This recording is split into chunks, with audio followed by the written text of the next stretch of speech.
Alright, I just got a message on Mastodon saying that the chat overlay might be broken again. Let's, wait, how do I... Let's try this again.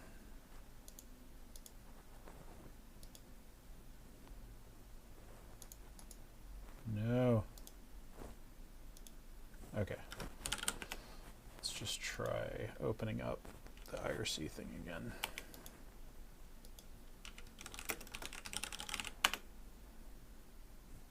Okay. All right. Yeah, I think we're. You know, that time I think it was just that my IRC client wasn't connecting to the Twitch thing properly. So yeah, sorry about that. Thank you for. I guess y'all. Yeah, y'all were like, oh, he's not. We're on the chat, but he's not responding to anything. So yeah, and we can see the chat. So thank you for being inventive and figuring out how to get my attention. Sorry about that. You know, it really looked like from my IRC client, it really looked like I had connected successfully. So I don't know what's going on there. I don't know if that's like the unreliability of Twitch's like IRC bridging or whatever. But yeah. Starting the stream at exactly 10 p.m. your time. Anyway, thank you for tuning in. Welcome, everyone. I hope your week has been tolerable, if not great. Yeah. Cool. All right. Well, let's get to it. Let's play some random Doom levels on WAD Wednesday. Be Quick or Be Dead by Steve Faille.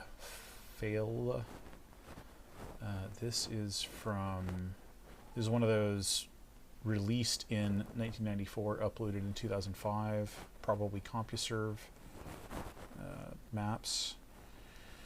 My first attempt at a level, never sat in front of a computer until 5 months ago, so I'm still learning. My wife has threatened to blow up the thing if I don't quit dooming so much. Oh well, I'll just buy another. Okay. No story to this WAD. I put the emphasis on traps and hidden rooms. You need to beware when backtracking, but it's necessary to go back through some rooms.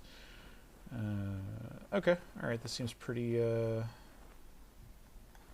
all seems pretty straightforward.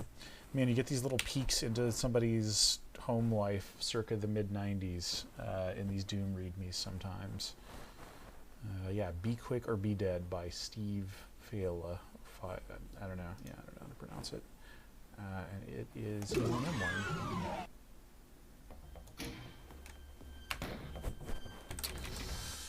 Okay.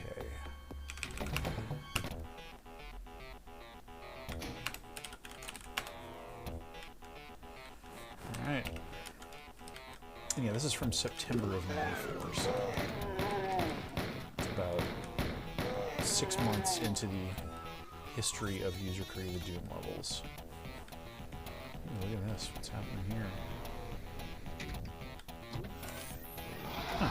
Alright, well that's an unconventional choice of lift texture.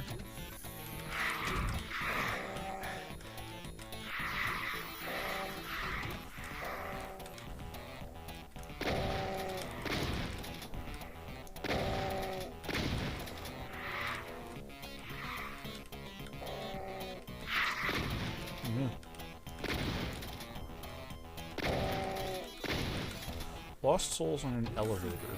That is an unconventional choice. Alright.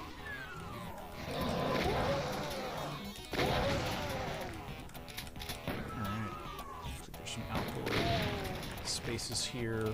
Barrels aplenty. There's so many shotgunners. Picked to pieces here.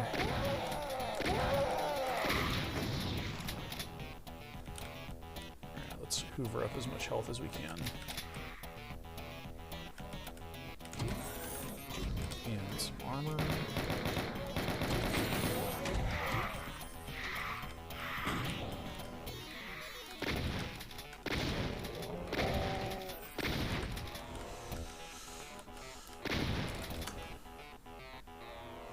Let's Kind of an interesting, just jagged pit slash lake of nukage here.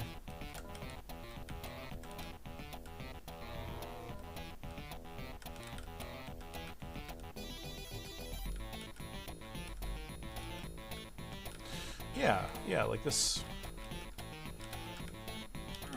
It's definitely not the most amateurish thing being done in 1994.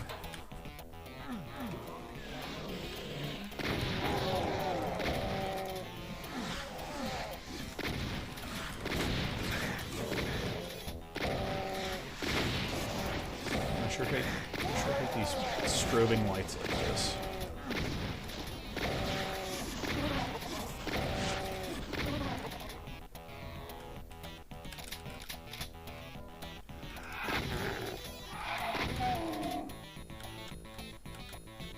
Good lord. Yeah, I figured that was some sort of deliberate exploding barrel setup.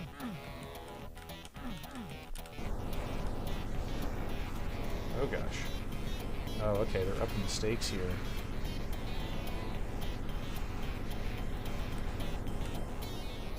Alright, so...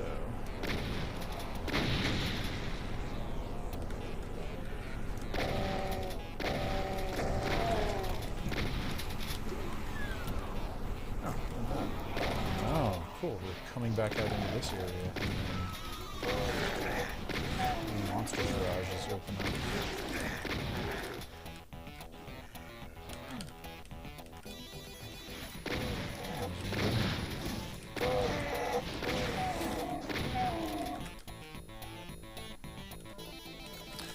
Neato. Let's see. Okay, yeah, we did do kind of a loop there. And now we have the yellow key. I don't know if that's good or not.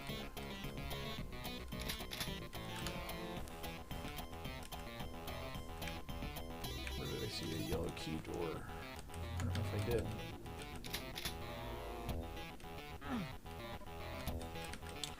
Or a backpack.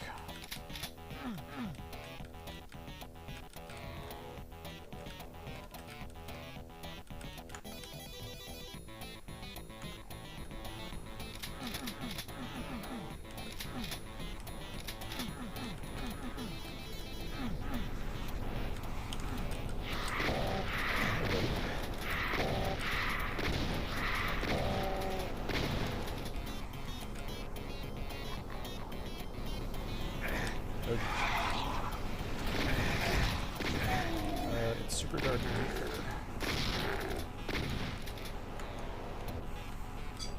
I cannot tell what is going on.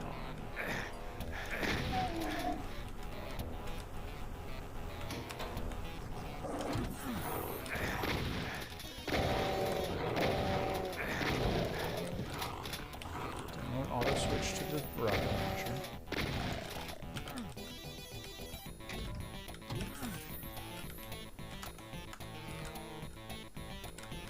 Okay, what is up with this weird place?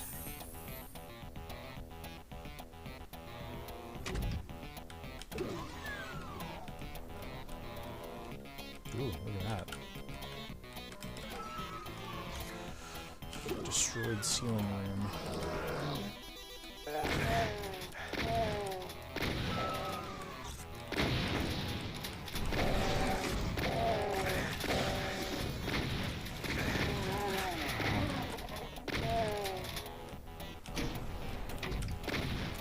Pretty close here with the... Oh, man.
is actually tough.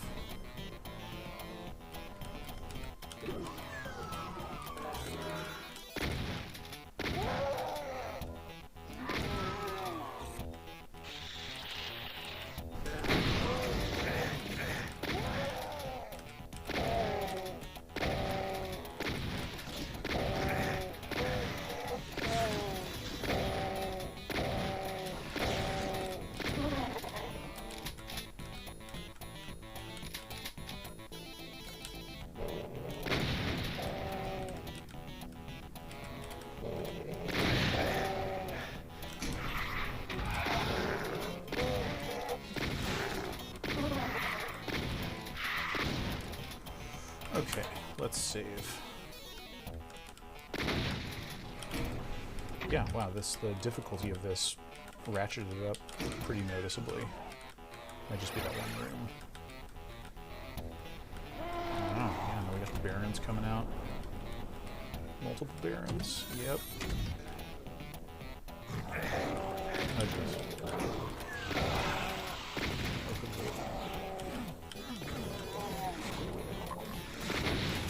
Monsters. How do I get out of here?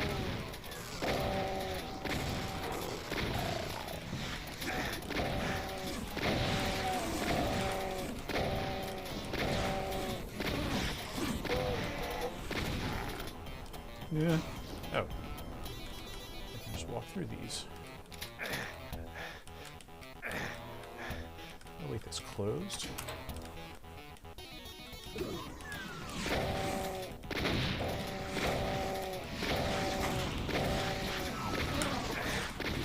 Extremely clever of that Kako.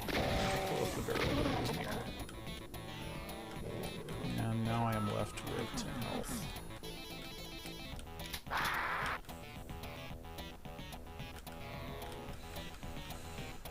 This is a Doom 1 level, I believe.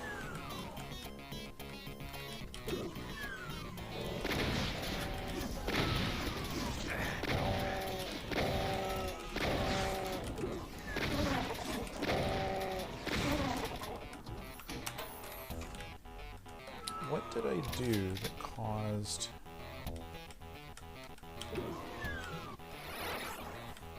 that door to come open? Oh well, doesn't matter. Alright, I'm back where I started.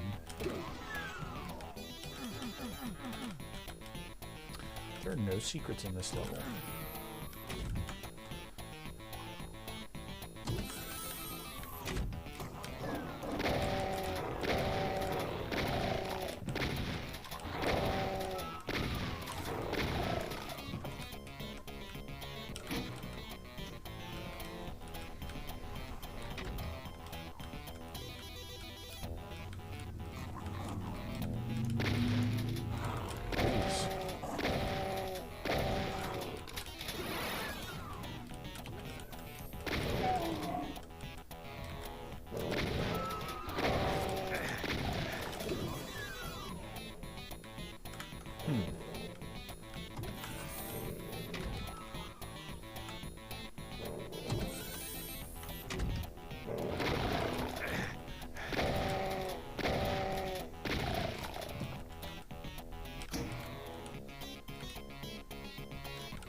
Okay, wow. Yeah, this has been interesting. Like, this is a little more structurally clever and ambitious than a lot of 94 maps are. It's still got kind of the just idiosyncratic texturing choices and all that stuff, but yeah, rarely a problem. Let's see, was there like... What did this do? Oh, I see. So just open this up. Okay, sure.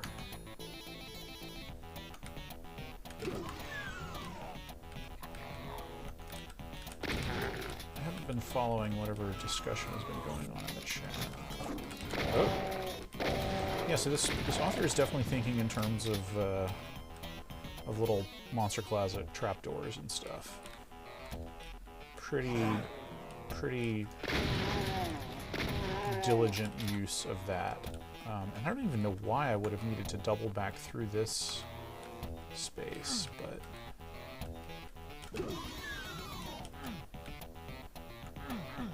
Yeah, well... And yeah, I guess there's only 5 monsters left in this map. And if it goes all the way back...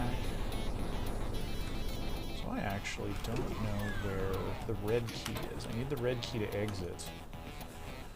To go through yon exit. Yeah, but then look, there's like this other section. Maybe... Great. What do I do to...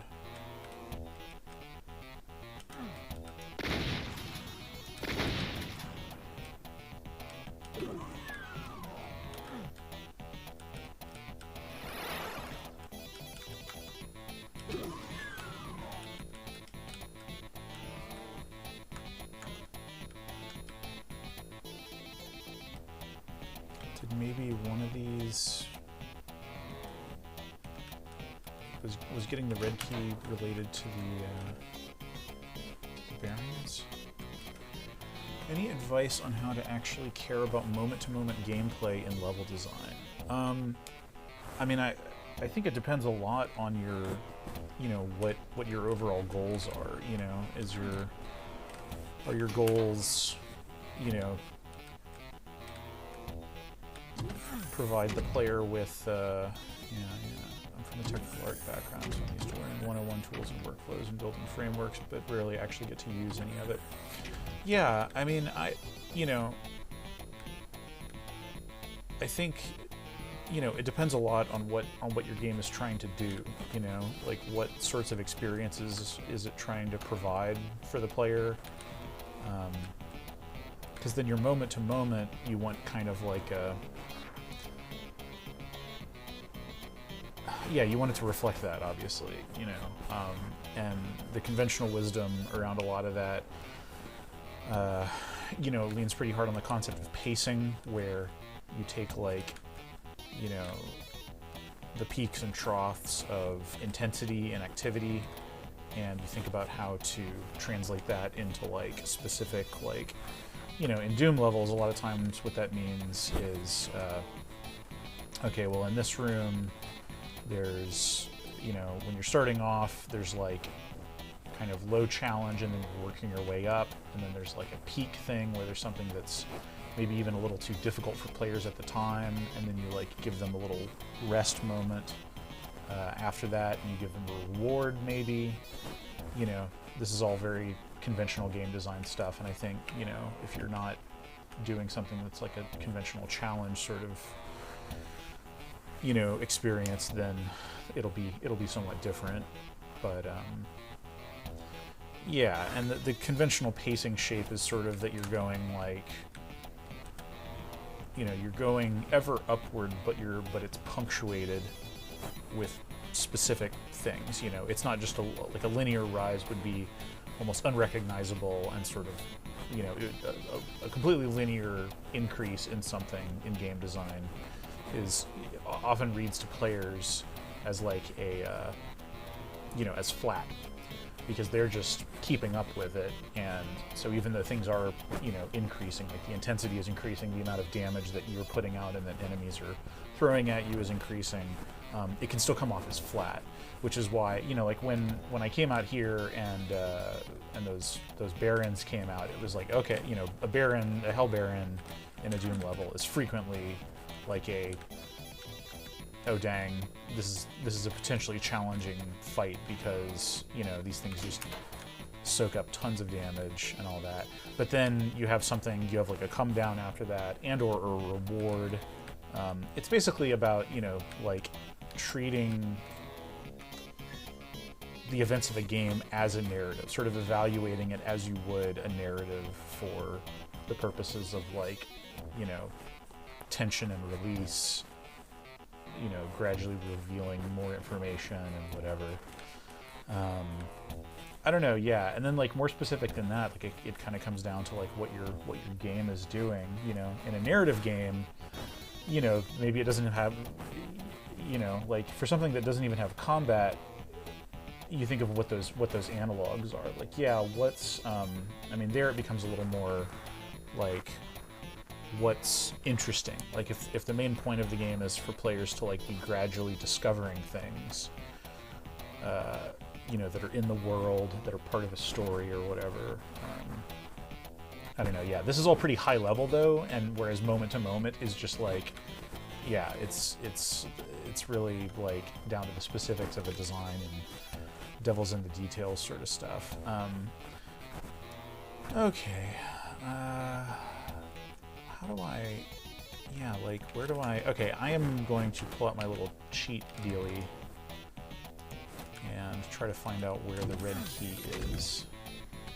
It looks like it might be up here.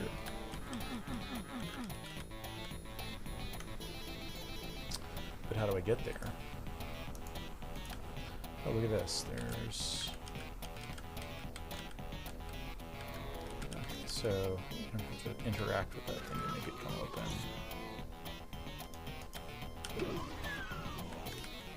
Okay, there's another interactive thing here. Yeah, like, it's very unclear what I have to do next. And now we're back here. We're gonna go here. So, like, oh yeah, this is where I came out through here. Yeah, I am kind of stumped here.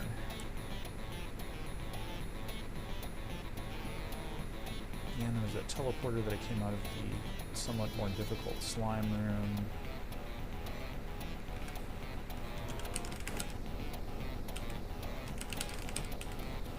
I'm just gonna enable the all map. Okay. Alright, so let's go down this way.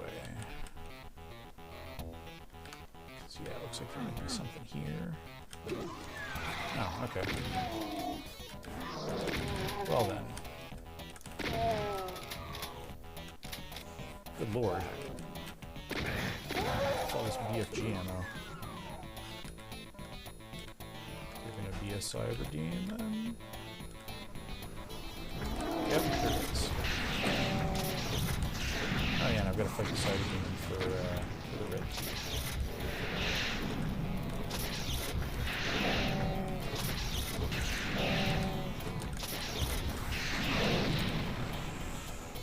Alright, done. And it looks like that was the last monster in the level. So...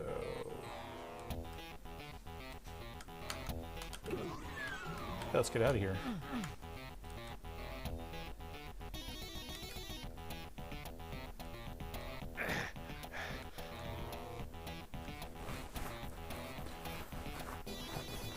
Better question is, as a professional, how do you move past studying what's good to do and actually figuring out what you want to do? That's a... yeah, which is a super abstract and personal question that it turns out tech college doesn't give you answers for. Yeah, no, that's absolutely true. No, I mean, yeah, like, that's... right, yeah, I mean, the stuff that I was talking about before is almost like, you know, completely orthogonal or even antithetical to where you're like, yeah, like the industry and education and all that kind of stuff sort of teaches you like the basics of craft and like how to do the expected thing that creates a quality standard, whereas it's like, okay, well, within that, what do I actually want to do? What do I have to say? You know, I'm gonna like move on to a new map, but I'll pick that up because yeah, it's a very interesting question and something I think about all the time. So yeah, all right. So that was "Be Quick or Be Dead" by Steve Faille from 1994, and yeah, that was really not. I feel like that was definitely that was better than the bottom 50% of 94 maps for sure. I would say, you know, it like had some doubling back and stuff. Pretty thoughtful use of like monster closets and whatever. Nothing like super exciting or anything, or nothing super memorable or tricky. But like, you know, yeah, yeah, not bad. All right, what's next? Phobos by Roger Ritenour. So this sounds familiar. I'm pretty sure this is the author. Someone in the chat can let me know if I'm correct on this. I want to say the same author did a WAD called Earth that opens with like a very memorable like ocean beach kind of thing with like waves coming in. I'm pretty sure that's the same author. I don't know if Phobos here was done before or after that, but yeah. Yeah, well, cool. 4-level PWAD set under a spectacular Phobos sky with Mars, the red planet, looming malevolently on the horizon. Loosely follows the storyline of the first 4 Doom levels, but with larger, more spectacular, more challenging levels. Hangar, nuclear plant, toxin. Okay, so yeah, this is almost like a reimagining of Doom Episode 1, or like the first half of it at least. Editors used, so the usual suspects, but then also Corel Photo Paint, Corel Draw 6, Corel Motion 3D 6.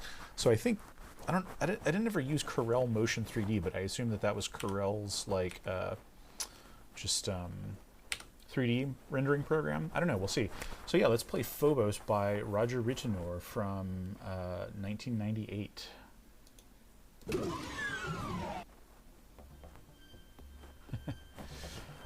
Correct, he made Earth, the classic one cool set piece followed by a ton of dark, narrow hallways map set. Yep, that is my memory of it as well. I don't think I actually got all the way through Earth.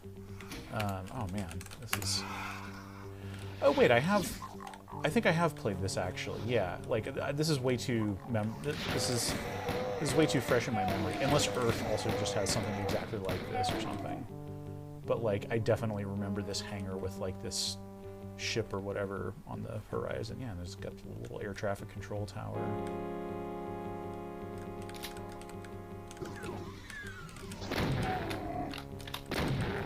Alright, we're back in Doom 2. We got the super shotgun.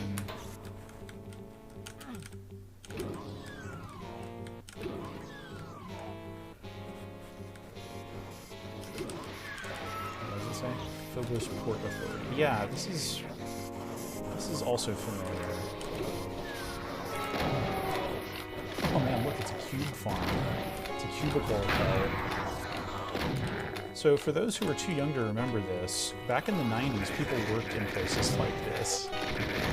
I'm not actually trying to be patronizing there, but I literally don't know how many offices still look like that. Yeah, cubicles, Doom 2 running on the computers. Adorable. This is very, this music is very Star Wars. Oh, of course, yes, right, it's Marth, yeah, okay. Never mind, I am a Philistine, mistaking, you know, the thing that one of the things that, one of the classical inspirations that,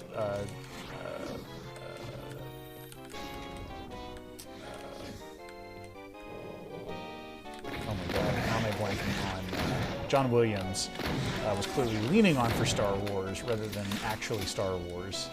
I guess that's just a sign of how effective a pastiche Star Wars was. But yeah, good old Mars, the bringer of war, and it makes perfect sense here because we are on Phobos. I found out about like a true idiot of the 90s. I found out about Mars, the bringer of war, because it also featured in the Syndicate intro from the Bullfrog game from I think also 1994.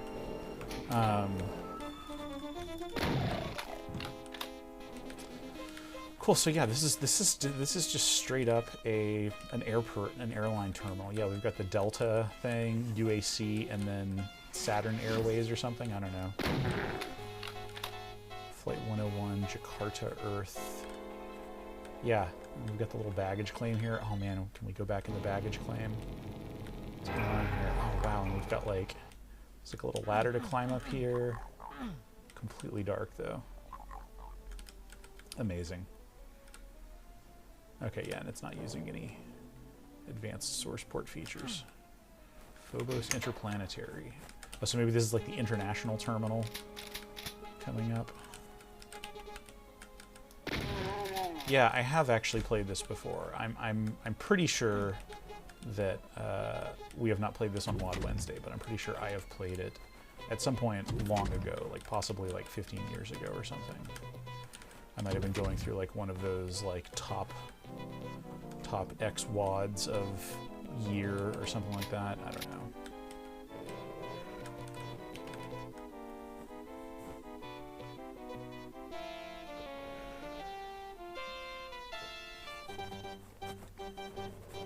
Husband works at Funimation. Office floor used to look like that. It slowly became a warehouse.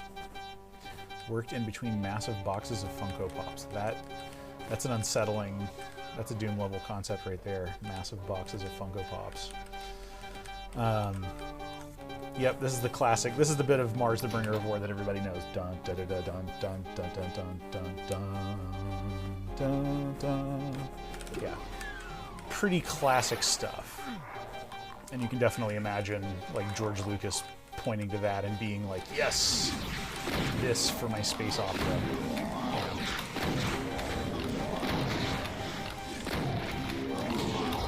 Goodness. All right, this is quite a little fight we've got going on here.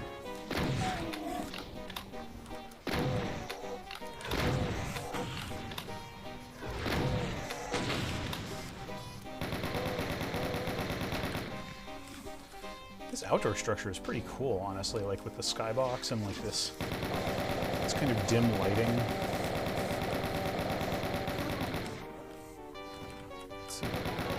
It's an effective, you know, sort of little...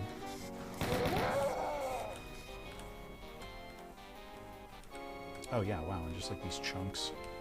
What happens? I don't think this is using any special effects, so like if I drop down here... Okay, so yeah, I'm just down in a damage area that I can't get out of, and I will die. Okay, fair enough. Oh my goodness, what's going on with all those lost souls up there? Is there some pain elemental just going out of control? Yeah, but regarding that question of like, what do you want to do? Like, I think, yeah, I mean, it's a lifelong question, really. You know, you're kind of always like inventing and refining your own answers to it. But I think the way that I arrived at that stuff is like, what do I value the most about this medium? Like, what kinds of things do I think are cool to do with interactivity? What's worthwhile? Like, what's...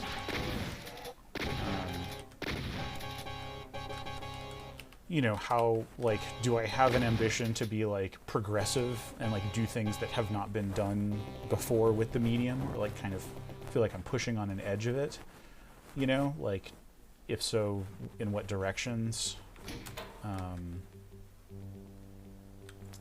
Yeah, and, like, what do you have access to? You know, like, what can you do well? What sorts of skills do you have? What sorts of, you know... you need to grow your skill set from where it currently is to be able to do the kind of work that you want to be doing. And then, like, yeah, like, what are your values and what do you want to say with your work, you know? Like, what about human experience do you want to communicate with your work? Which is obviously a humongous question that any creative person really, you know, struggles with and within the constraints of their medium and their tools and their technology and, you know, just all that kind of stuff. Yeah, like that's and like that's very like that's very big scale, like, you know, kind of adult sort of questions that I think, you know, everybody rightly has different answers to. I think some people are like pretty content to just like kind of do to make the kind of work that their industry asks of them. That's what they're excited by, you know, and they want to kind of like reach a high standard of quality or something within that. And that's, you know, that's fine. And then other people, you know, kind of like, you know, I would include myself in this, like, I don't want to just do, you know, if I have a day job or something, I don't want to just do what that's, you know, I don't want to just, you know, kind of, I mean, you know, in the context of a lot of day jobs, you kind of have to do what, you know, what you're asked, you have to do the sorts of work that you're asked to do. But, you know, the reason that I've pretty much always had independent projects and stuff going is because there's just other stuff that I want out of game development. And, you know, a lot of times it's just been me. I haven't necessarily, like, found, you know, a team of collaborators or anything to do that kind of, you know, work with. But yeah, this is just an incredibly just pitch dark. Let's see if we can get this down there.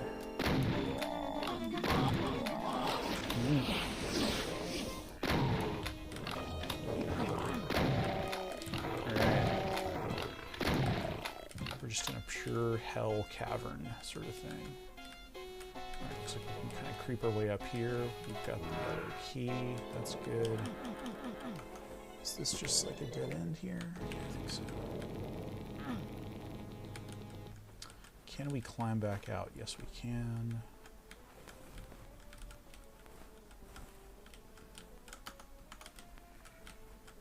So wait a minute. Wow, this succeeds at a pretty good, like, there's this little freestanding structure here. We go in and then we go down through here. But then you kind of feel like you can walk all the way around it. So it actually, you know, even though it's got these little things kind of sandwiched in closely, like, it's pretty cleverly, you know, concealing the fact that, you know, just the room of a room limitations of the Doom engine there. Okay, so I know I've been up here, but was there anything? Oh yeah, look at this. Did I actually hit this switch?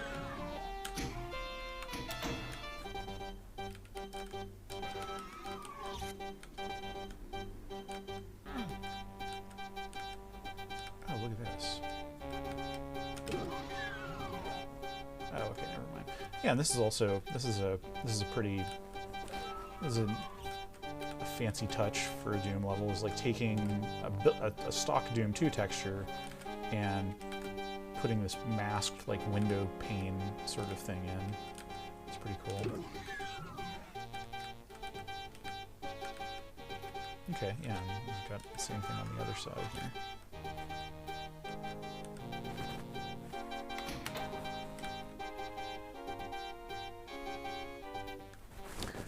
Conflict of spending years being taught AAA visual tech and design values while wanting to make things that are low spec that anybody can play. Yeah, no, that's another thing too, right? Yeah, like, you know, a lot of the jobs in games are as part of this very industrial system that prizes fidelity and just lots of people working on something as like a core part of like what makes it appealing, you know? And you know, like, it's become increasingly clear, like in the last couple of decades, in the last decade, in the last, you know, that like there's a bunch of worthwhile work that people can make that has nothing to do with like spending as much money as you can and stuff like that. And so yeah, like that's been a big part of my, you know, development, is like figuring out how I relate to those industrial systems, and like what I want to do that's different, you know, where I depart from that and what that means in the affirmative, rather than just saying, oh, I don't want to do this. Like, yeah. How the hell do I get out of here? Like, there's this little thing here. Oh, wait. Oh, wait, there's like a way I can climb up here? I didn't even catch that. I just... Oh, wow. We're like creeping along these very precarious cliffs. Another broken off-road thing.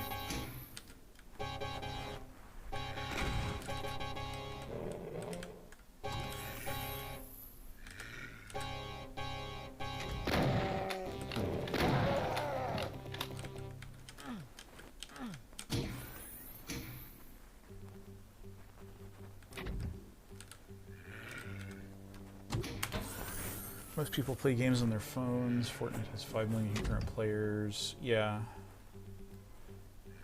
Yeah, I mean, that's always been challenging because it's like a question of like, do you meet people where they are, quote unquote, you know? Which if you really are just going just raw numerically, that would be on mobile. But mobile is also this like sort of, you know, it's sort of dominated by like these two fiefdoms, really, you know, like Google and Apple have just, they basically, they completely control what's on their system, and the way that they've decided that they can make the most money from that, and those platforms do exist to just, you know, maximize revenue, obviously, is to, you know, it's stuff like free-to-play games and all that, and there's not, you know, like, those are, I think just, you know, a pretty limited palette as far as like, you know, doing interesting things with the medium and, you know, saying things about the human condition. They're basically, you know, so much of that market has turned into, oh wait, did the little ship fly away? Huh. Oh yeah, look at it. Oh man, are these like, is this just like two masked textures just like sort of scrolling up gradually? Wild.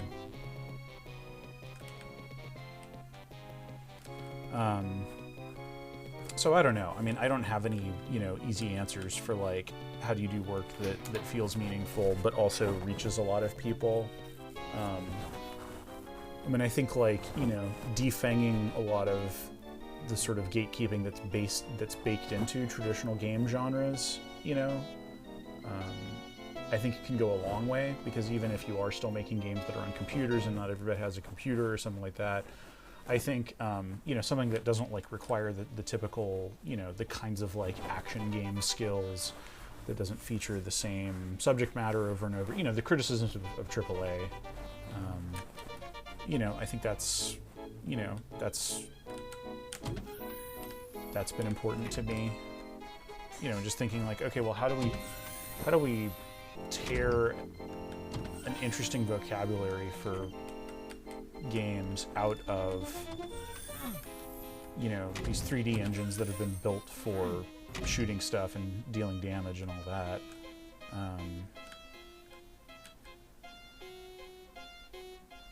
Yeah, wow. Okay, so I've got the blue key and like, oh, okay, yeah, maybe this is like the next level. Yeah, okay. Oh, look at this. And now we're in like, oh yeah, okay, cool. So right, so we turned on like a VTOL craft or something, and now we're at the control panel of it, and now, oh man, look at this very clever retooling of the original Episode 1 skybox. That's nifty. Alright, so presumably we landed our plane there.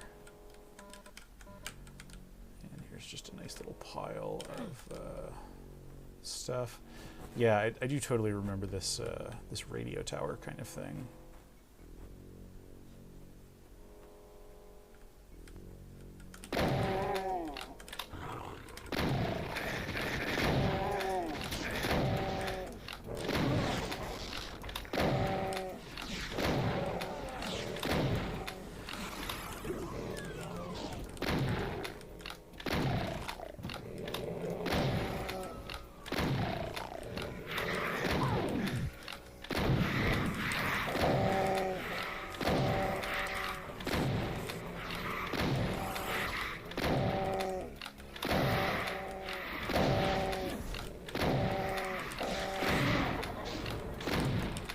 Oh goodness. Oh my gosh. That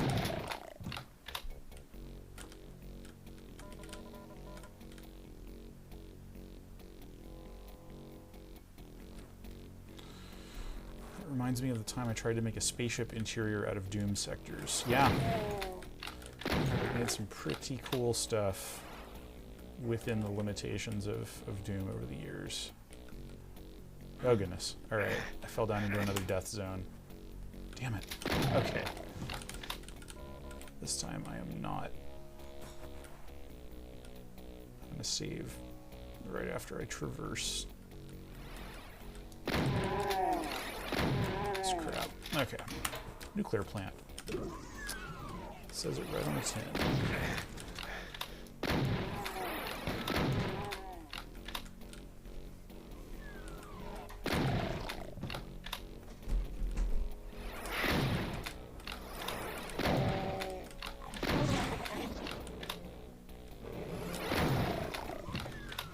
So yeah, it's taking a much more explicitly fiction-y approach to the Doom settings, you know? Like, I guess the first one was hangar, and there was indeed a hangar at, like, an airport kind of terminal sort of thing. This one is nuclear plant, and it's like, no, really, this is a nuclear reactor, and there's, like, safety signs everywhere, and this, you know, nuclear plant control room type thing. So just taking the fiction of those map names very seriously.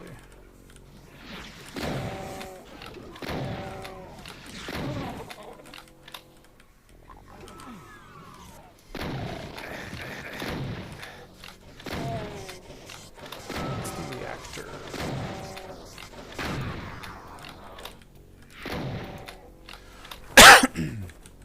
Well, this is downright fancy.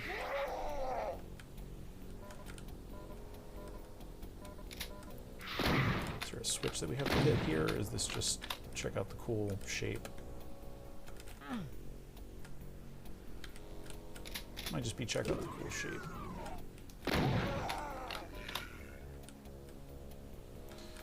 These big heavy doors.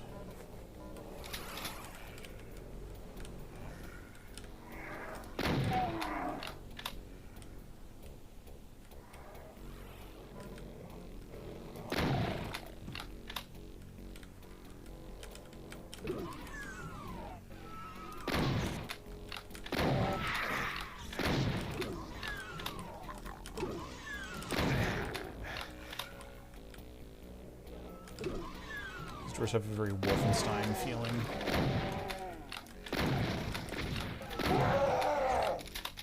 Are these like the cooling rods down in the pools? Yeah. I know about this because of Maniac Mansion.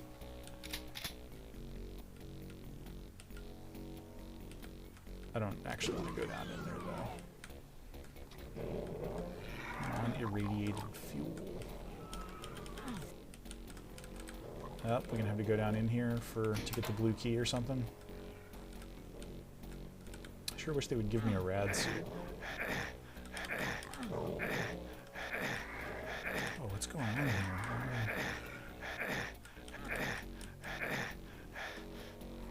Huh.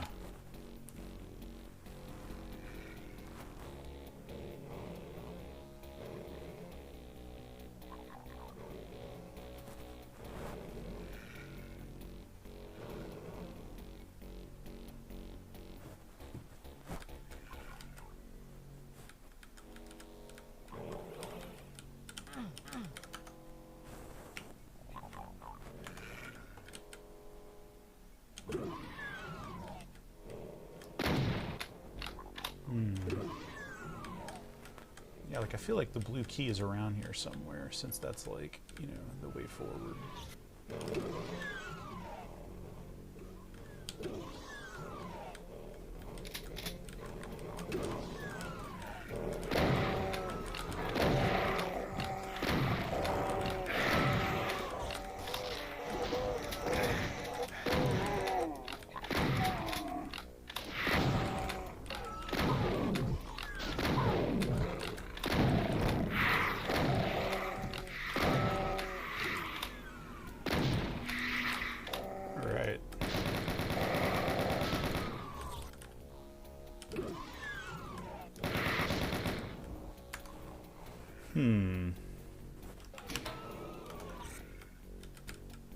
Yeah, so we got all these. Have I been to the switch yard yet? I don't think I have. Okay, that requires the yellow key. Reactor bay. Boy, that's a giant room. Is there anything I can do in here? I don't think so. Yeah.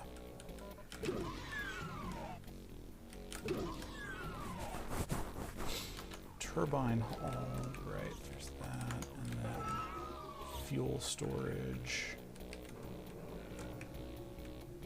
Yeah, where am I trying to get to here?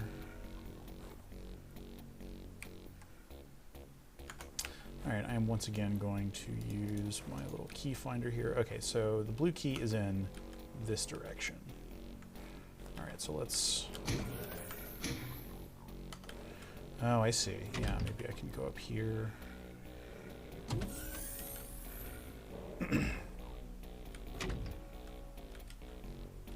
Oh, yeah, look at it. Yeah, okay, there's the blue key. Some sort of scary looking fuel rod kind of thing. And teleport. Okay, so yeah, now I'm here. And yeah, ooh, look at this. Whoa, this is pretty cool. It's definitely using some Doom engine magic here. Alright, and now we've got the blue key, so we can go into the scary fuel rods area.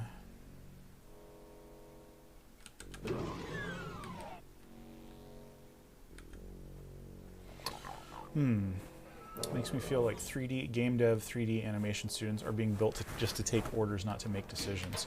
Yeah, that's a huge concern that I have as well. Like, just as somebody who's, you know, yeah, been in the industry for a while. I think,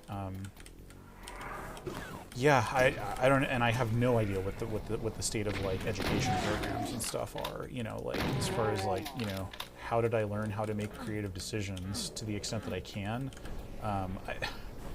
Just life, man. Like, you know, before I went to school, I made stuff just kind of on my own initiative, just because I had ideas, you know, and when I was at school, I, you know, had a bunch of projects, some of which were like group projects, you know, so I got some experience learning to work with a team and stuff.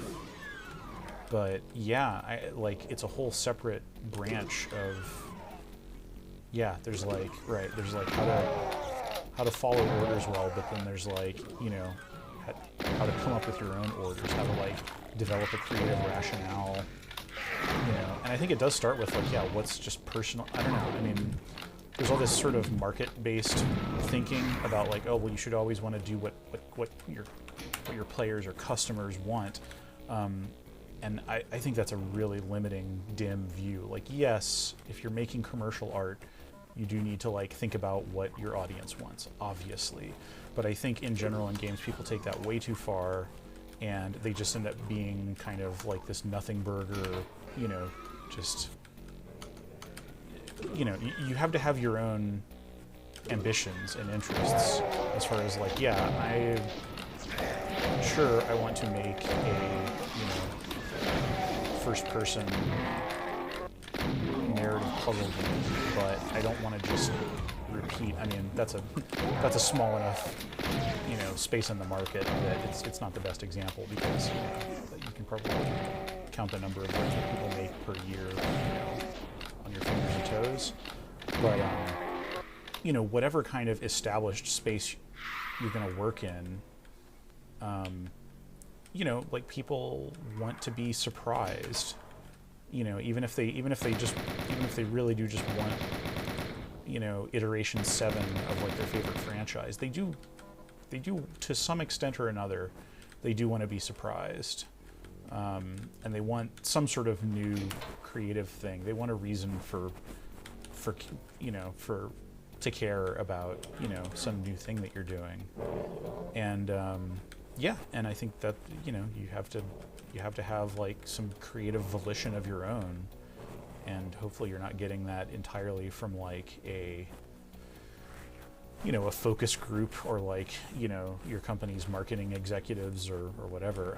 This is really cool. I just want to say, like, this is one of the more ambitious things I've seen done with like textured sectors, you know, It's pretty damn cool. And yeah, and it just kind of goes down the side of this mountain. You really do have this sense of like being high up on a mountain. The skybox does its darndest to make that read nicely. But yeah, my hat is off to this author for doing this kind of stuff. Yeah. Okay. So I have the red key now, and I think maybe I just need to like go back to where I started because I saw an exit door there. What is this? Oh, it's a cave.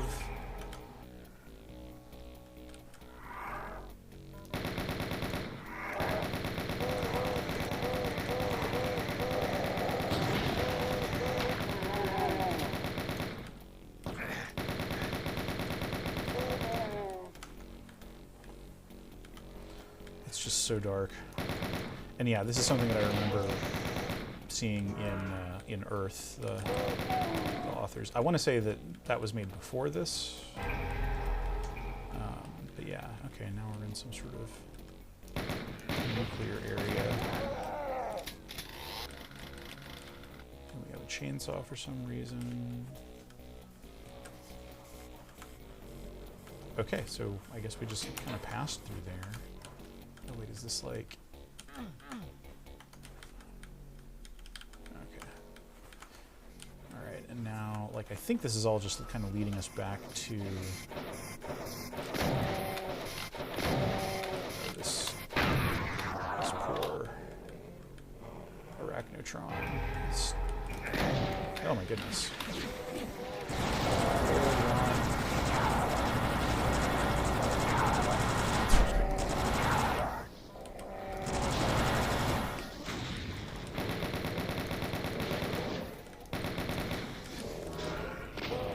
Okay, yeah, there's just a large monster altercation happening out there, which I think I can just run past.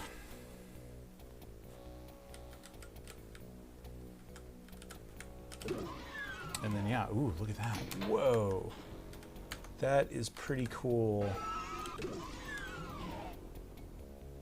Yeah, it's just a masked tech. It's just layers of masked texture, of animated masked texture, creating this, like, dimensional warp effect. Well done.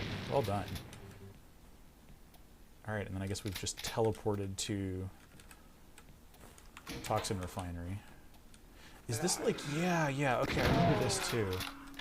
This is like this big city. It's like this sort of weird, burned out city. Yeah, I think I'm going to stop playing in a bit, because we're at or past 8, but yeah, like this is yeah, my failing memory. Yeah, oh man, look at that. Okay, hold on, I want to take out the baddies here so that I can actually appreciate what's going on here. I can appreciate it in peace. Some butthead chain gunners. But yeah, so this hanging sign here, obviously the Doom engine can absolutely not do this with sector geometry. So what is happening here...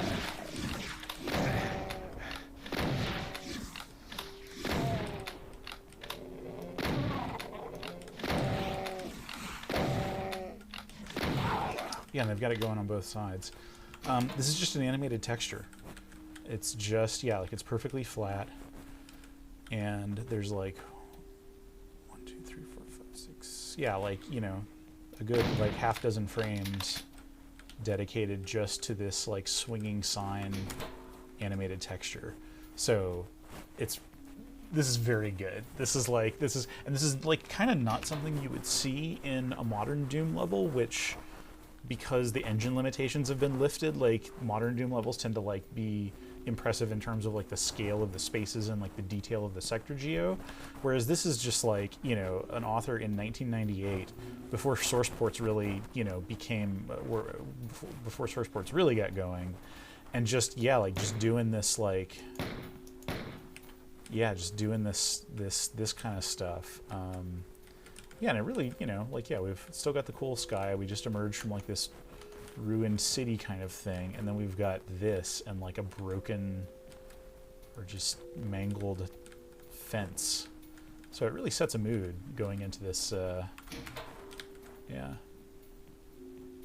The pixel borders are still perfectly vertical. So yeah, that's what you can do with animated textures if you're sufficiently motivated.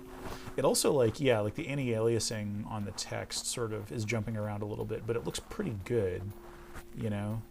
So yeah, I don't know if this was done in, I mean, yeah, like I guess the author listed the Corel Paint and stuff, programs that they use to do this, but damn, good job. And yeah, this is like definitely a Blade Runner type hellscape going into this, you know, which is very appropriate for the toxin refinery. So yeah, so I'm gonna call it there, but yeah, definitely, like, I wasn't wild about, you know, a lot of the fights and just the overall layouts and stuff, but like, you know, they were fine, and the actual like visual set pieces, it's clearly something that this author has a real knack for. Yeah, good stuff. Phobos by Roger Ritenour. And then, yeah, before that we played Be Clear, Be Dead. Well, that's all I've got time for today, but yeah, thank you so much for tuning in, and have a good week, and I will see you all next time. Thank you, everyone. Remember that puppies are being born as we speak. That is statistically true. Yeah. All right, have a good one, folks. Thanks for watching. Bye.